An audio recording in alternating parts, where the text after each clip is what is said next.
హిందూ స్వరాజ్యం కోసం పోరాడిన ఛత్రపతి శివాజీ యొక్క విగ్రహము స్వార్థ బుద్ధితోటి ఒక నీచమైన ఆలోచనతోటి ఎవరైతే ఏ ఒక్క నీచులైతే ఆ ఒక్క విగ్రహాన్ని తీసిందో దుండగులు వచ్చి ఆ ఒక్క విగ్రహాన్ని కూలగొట్టిన తర్వాత కలెక్టర్ గారికి వీళ్ళు వినతి పత్రం ఇస్తే కలెక్టర్ గారు 2 నెలలు ఆగండి, కొన్ని రోజులు సమయం ఇవ్వండి, మేము చేస్తాము, మేము మాట్లాడతామన్నారు. వీళ్ళు స్థానిక ఎమ్మెల్యే గారి దగ్గర కూడా అన్ని పార్టీల దగ్గర నుండి యావత్ హిందువులు గ్రామం నుండి పోయి వాళ్ళందరినీ సంఘటితం చేసి అక్కడ మాట్లాడడం జరిగింది. వాళ్ళు సానుకూలంగా స్పందించారు.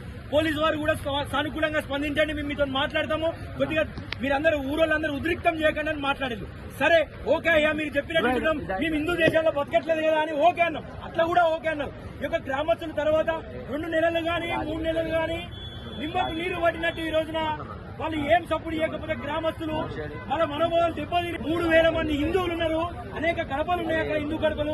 కేవలం కొంతమంది కోసం, కొంతమంది నీచ రాజకీయాల కోసం అక్కడ ఛత్రపతి శివాజీ విగ్రహం పెట్టడానికి ఈ రోజున ఆ గ్రామస్తులందరూ యూనిటీగా పెడితే వీళ్ళు పొద్దుగాల ఒక తీవ్రవాదులను తీసుకుపోయే విధంగా ఒక కొందరు ఎవరినో దుష్టులను తీసుకుపోయి రౌడీ షీటర్లను తీసుకుపోయే విధంగా పోలీసు వాళ్ళు లాఠీచార్జ్ చేయడం ఏంది?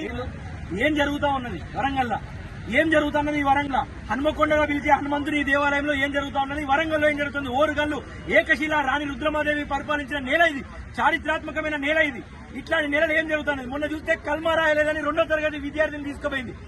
ఈ రాష్ట్రంలో ఏం జరుగుతా ఉన్నది? ఆటో వెనక రాసుకుంటే వాడెవడో వచ్చి దుండగుడు నువ్వు ఎందుకు రాసుకున్నావు అని మాట్లాడుతున్నారు. ఏం జరుగుతున్నాయ్యా ఈ రాష్ట్రంలో? ఏం జరుగుతుంది? రేవంత్ దీన్ని ఏం చేస్తా ఉన్నావు ఈ ప్రభుత్వాన్ని? ఏం హిందువులు అందరూ చేతగారులాగా కూర్చుంటా ఉన్నారా?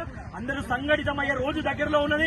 ప్రతి ఒక్కరు రోడ్ల మీదకి వస్తాం. ఈ రోజున పొల్లికుంట గ్రామస్తుల కోసం ప్రతి ఒక్కరు నిల్చుంటారు. హిందువులు ఒక శక్తిగా ముందుకు వస్తారు. పొల్లికుంటలో యథాస్థానంలో ఇదే విగ్రహం తీసుకుపోయి పొల్లికుంటలో యథాస్థానంలో పెట్టేదాకా ఈ పోరాటం ఆగదు. హిందువులందరూ ఇక్కడే కూర్చుంటారు, ఇక్కడే బయట ఇస్తారు. ఈ సందర్భంగా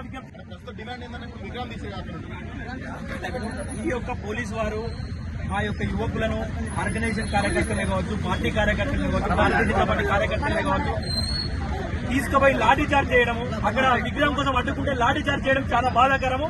ఫస్ట్ లాఠీ చార్జ్ చేసిన వాళ్ళ మీద మేమే రిటర్న్ లో అదే పోలీస్ స్టేషన్ లో కంప్లైంట్ ఇస్తాము. వాళ్ళ మీద కలెక్టర్ గారు కావచ్చు, సిపి గారు కావచ్చు ఖచ్చితంగా రెస్పాండ్ కావాలి. ఈ యొక్క విగ్రహం సేమ్ పొల్లికుంటలో అదే ప్లేస్ లో పెట్టాలి. ఎందుకంటే అక్కడ ప్రతి ఒక్కరు ఆ గ్రామస్తులందరూ ఒప్పుకున్నాక వీళ్ళకి అభ్యంతరం. ఎన్నో రోడ్లు ఎన్నో కట్టడాలు ఉన్నాయి, దాన్ని మరి ఆపుతలేదు ఎందుకు? ఎన్నో అనేక కబ్జాలు చేసిన దేవాలయాలను మరి వాళ్ళు ఆపుతలేదు. కేవలం హిందూ స్వరాజ్యం కోసం, దేవాలయాల కోసం పోరాడిన ఛత్రపతి శివాజీని ఆపడం ఎంతవరకు న్యాయం అండి ఇది? అందుకే ఖచ్చితంగా ఈ డిమాండ్ ఒకటి మళ్ళా యథాస్థానంలో ఛత్రపతి శివాజీ విగ్రహం పెట్టేదాకా ఈ పోరాటం ఆగదు. ఈ విగ్రహం అదే స్థానంలో పెట్టాలని ప్రతి ఒక్క హిందువు డిమాండ్ చేస్తా ఉన్నాం.